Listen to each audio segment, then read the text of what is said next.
I hope अच्छे होंगे, right. चलिए, मैं योगिता प्रजापति यूट्यूब चैनल पे आप सभी का स्वागत करती हूँ और आज मैं आपके लिए लेके हूँ एक्सरसाइज 6.4 का क्वेश्चन नंबर 5। तो प्लीज ध्यान से समझिएगा, ओके बच्चों। और समझ में आ जाए तो लाइक शेयर करना मत भूलिएगा, राइट। आइए देखते हैं इस क्वेश्चन में क्या कहा गया है।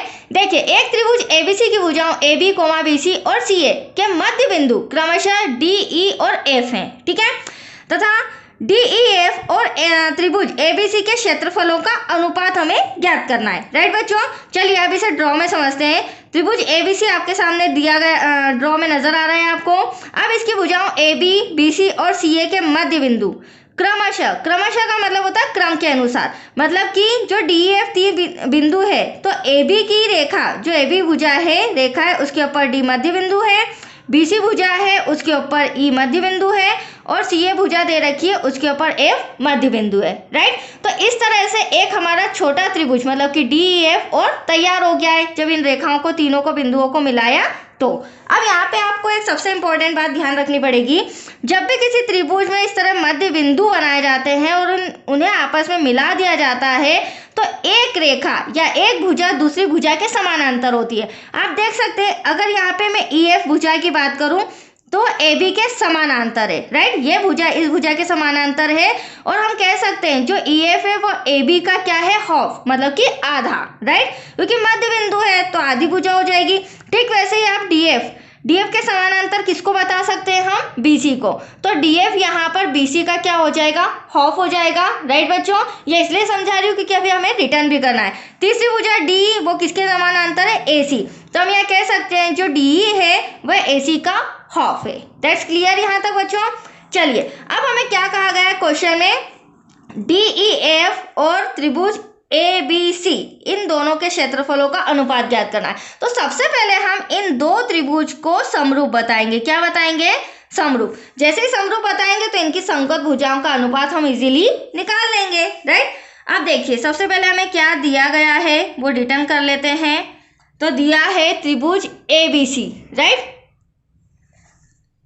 त्रिभुज ABC की भुजाओं AB, BC और CA के मध्य बिंदु क्या क्या है, D, E और F,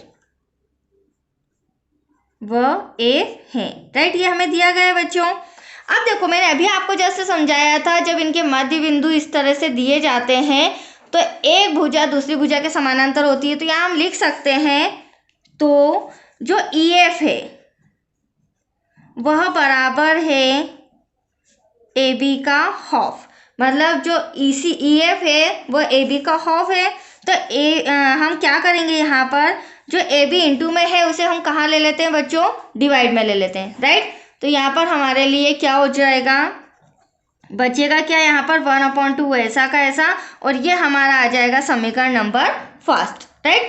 ठीक ऐसे ही हम दूसरी साइड ले लेते हैं, हम ले लेते हैं DF किसके समानांतर है, BC के।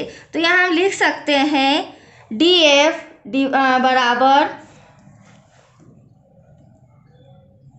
देखिए DF बराबर BC का हाफ। तो यहाँ भी वही ट्रिक करनी है हमें।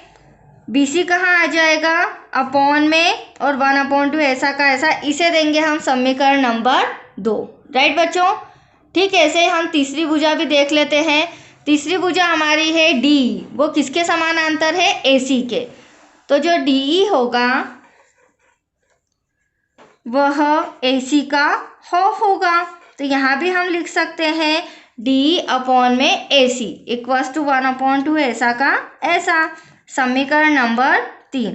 अब आप देख रहे हैं जो EF अपॉन में AB वह बराबर है DF अपॉन में BC के, देन DF अपॉन में BC वह बराबर है DE अपॉन में AC के। मतलब कि ये तीन संगत भुजाएं आपस में बराबर है और इनके जो अनुपात है वो भी आपस में क्या आ रहे हैं, बराबर। तो यहाँ पर हम लिख सकते हैं समीकरण 1, 2 व 3 से।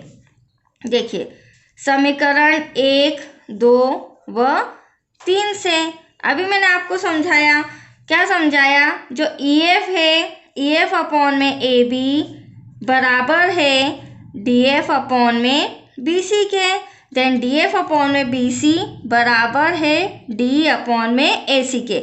और जो इन तीनों का रेशो मतलब कि अनुपात आ रहा है वो भी कितना आ रहा है, इक्वल 1/2। तो यहाँ तक कोई डाउट आपको?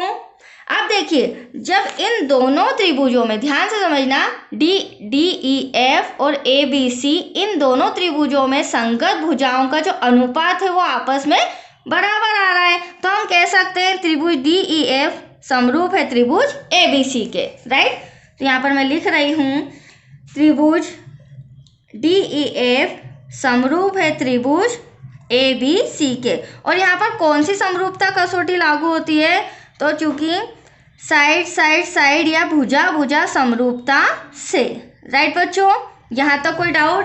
अब देखिए मैंने पहले आपको बताया था जब हम इन दोनों त्रिभुज को समरूप बता देंगे तो फिर इनका क्षेत्रफल हम इजीली निकाल लेंगे। तो अब हम ले लेते हैं त्रिभुज DEF का क्षेत्रफल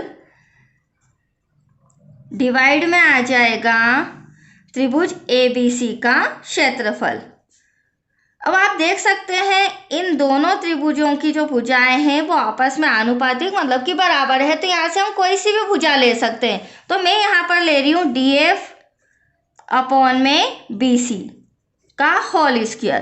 अब देखिए प्रमेय 6.6 क्या कहती है बच्चों, जब दो समरूप त्रिभुजों के क्षेत्रफलों का अनुपात उनकी संगत भुजाओं के अनुपात के वर्ग के बराबर होता है, ठीक है। तो यहाँ पर मैंने संगत भुजा ले ली, उसका वर्ग भी लगा लिया है। अब संगत भुजा का जो अनुपात आया है वो कितना आया है, रेशो 1/2। इसका स्क्वायर करेंगे तो हो जाएगा 1 1 जा 1 2 2 जा 4। तो एटलीस्ट हमें तो रेशो में अनुपात में आंसर देना है, तो कितना आया 1:4। मतलब कि जो त्रिभुज DEF का क्षेत्रफल है वो 1 है और त्रिभुज ABC का क्षेत्रफल का अनुपात कितना है 4। That's your answer. यही हमें सॉल्व करके आंसर लाना था, ठीक है। त्रिभुज DEF और त्रिभुज ABC के क्षेत्रफलों का अनुपात तो 1:4। That's your answer. तो आया आपको समझ में बच्चों? इसी तरह क्वेश्चन नंबर 6 में नेक्स्ट वीडियो में समझा रही हूँ। ओके।